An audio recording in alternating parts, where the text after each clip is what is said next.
Alright, so this is the second of two videos on trying to get a linear equation from a description. This video will take you through a couple of more examples to help you understand this concept. So before you start though, you need to remember how we write a linear equation in slope-intercept form. So, the general form we say is y equals mx plus b. So the coefficient of my x variable, or my independent variable, represents the slope of the line. But really I'm looking for what is changing in my description, right? Whereas the y-intercept is really my starting value, my initial position or situation at the beginning of a description, right? So now I think we're ready to begin an example. If my description here was too simplistic for you, you may want to go back and watch my earlier video. Alright, so let's get on to these examples. So example number 2, a parachutist jumps from a height of 2,000 meters and falls at a rate of 5.5 meters per second. So you need to know that also that sometimes a question won't be writing it in meters per second. They might also write it as m/s, and that also means meters per second. So to identify the initial value in the rate of change, really my initial value is my y-intercept. And we use the symbol b for that, so I'm going to use that same symbol here. And so I'm looking for my initial value. Well, where am I starting? Well, it seems to me like this parachutist is starting at 2,000 meters, right? So I'm going to say, well, that's their height above the ground. So the b value is 2,000, in this case, meters, right? If I want to include the unit. Now I need to look for what is changing in this situation, because my rate of change is my slope, which I represent using the symbol m. So if you read the question again, a parachutist jumps from a height of 2,000 meters, that's where they're starting, that's why 2,000 is my initial value, and falls at a rate of 5.5 meters per second. Now some of you are probably jumping to the answer 5.5 as your slope, right, in meters per second. And I would say to you, you're mostly right, except that she or he is falling. So what does that mean about the quality, the character, just in general about my slope? It means that my slope, my graph, would be a decreasing graph. Therefore, my slope needs to be negative. All right, that was a bit tough. Now we're ready, though, to create our linear equation. So you remember that equations written in slope-intercept form take the form y equals mx plus b. But I don't want to use y because I want to use a variable that represents what's going on in this situation, right? And so really I want to know the relationship between this parachutist's height and how quickly they're descending, right? So I want to know their height above ground. So maybe I'll use, the value, the variable h. So their height is going to depend on both where they start, right? They're starting at 2,000, that's my y-intercept. And they're also changing in height at a rate of 5.5 meters per second down, hence the negative. So I'm going to include that in, negative 5.5. But I don't like this variable x. I would say that maybe I want to use a different variable, right? That's really the 5.5 meters per second, right? So I want to know how they're changing as a function of time, right? So they're decreasing their height, or they're increasing their speed at 5.5 meters every second. So I'm going to change that to t. All right, just about done here. All right, so let's take a look at this last question. So it says, how much time did it take her to reach the height of 1,000 meters? Well, a quick and easy way to figure out how much time it took her to reach a height of 1,000 meters is to just take the fact that they're giving me the 1,000 meters right here. And I'm going to use that to help me figure out the time, right? So I know that this 1,000 meters, right, my height is 1,000 meters. So I'm going to substitute the value 1,000 in for my age. Okay, that's what I'm going to do in the next line here.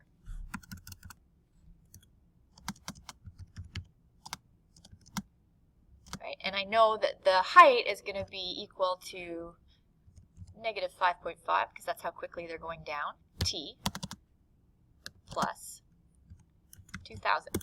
So now I'm stuck with an algebraic equation where my unknown is this value t right here, right? This is what I'm going to try to isolate. So in order to do that, I need to get rid of this plus 2,000. So you're going to have to use some algebra skills here. If I want to get rid of the plus 2,000, I have to undo the adding and move that 2,000 to the other side of the equation, right? And when I do that, it changes sign. It becomes negative. So let's start with that. So on the left-hand side, I'm going to have this 1,000. It was there first, but I'm going to take away 2,000, and that's going to leave me with negative 5.5t plus 2,000. So let's clean this up a little bit. What I'm going to do, okay, so 1,000 minus 2,000, that's going to give me a negative number because I'm going past 0 into the negative zone on a number line. That's going to give me negative 1,000.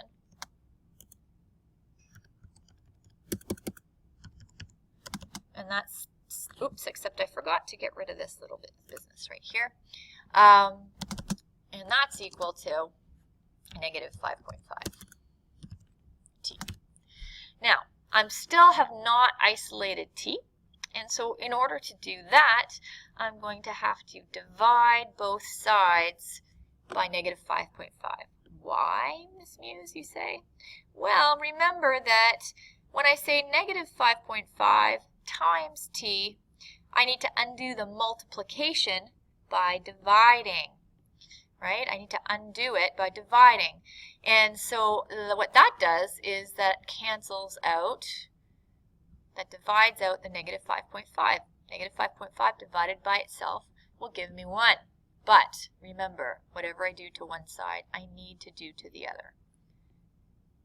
So I'm going to do that. And I'm just about done. So this is, now what I'm left with is I'm going to say 1,000 divided by negative 5.5. And that will leave me with my t value all by itself on this side, on the right-hand side. So remember that a negative divided by a negative gives me a positive, which makes sense. It's time.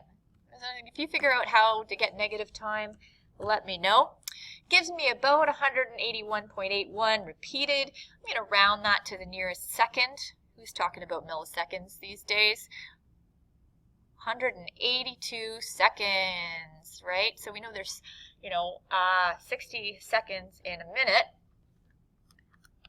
So this is roughly 3 seconds. Huh, crazy. 1,000 feet in 3 seconds. All right, so if you have any questions about that example, please let me know. We'll be happy to help you out. If not, I'm going to move on to another example, which I would like for you to try on your own. So pause the video if you wish to try it out, and then continue along. So remember, this is the question that I would like for you to give it a shot on your own. So let's read it together. Then I'd like you to pause the video and give it a shot, okay? So it says, the temperature is dropping by 2 degrees Celsius per hour from an initial temperature of 18 degrees Celsius. All right, so as always, they're asking me, in this case, to identify the initial value and the rate of change. Write a linear equation to represent this situation, and then what was the temperature after 90 minutes? All right. So pause the video if you'd like to try this. I'm going to take this up now. So let's highlight some important information in the text here. So the temperature is dropping by 2 degrees Celsius, right? That is a rate, okay? It's not just dropping by 2 degrees Celsius, it's dropping by 2 degrees Celsius per hour, right? There's my rate. So what does that tell me about this situation? Well, it tells me that that's my slope. That's my per hour. It's my rate. So my value for slope is 2. However, I see this dropping business. So what does that tell me about the slope? It tells me that I have a decreasing function.